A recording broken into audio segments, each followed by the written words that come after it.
Sampah yang menumpuk dan masuk ke badan jalan di Tanjakan 2000, Kebun Cengkeh, Kecamatan Sirimau, Kota Ambon akhirnya dibersihkan oleh Dinas Lingkungan Hidup dan Persampahan Kota Ambon, Rabu 19 Juni 2024.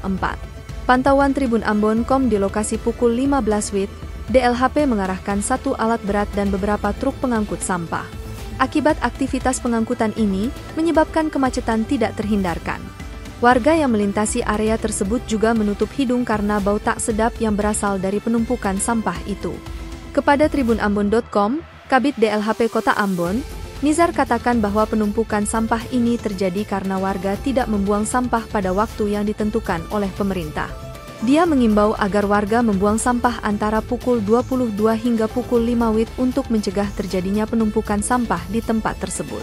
Ia juga menjelaskan bahwa area pembuangan sampah ini pernah ditutup, tetapi warga sendiri kembali menumpukan sampah di badan jalan tersebut.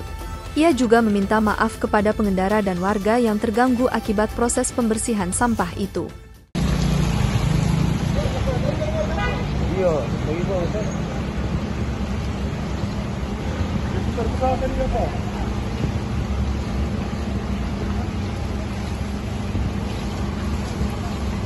Download Tribun X sekarang, menghadirkan lokal menjadi Indonesia.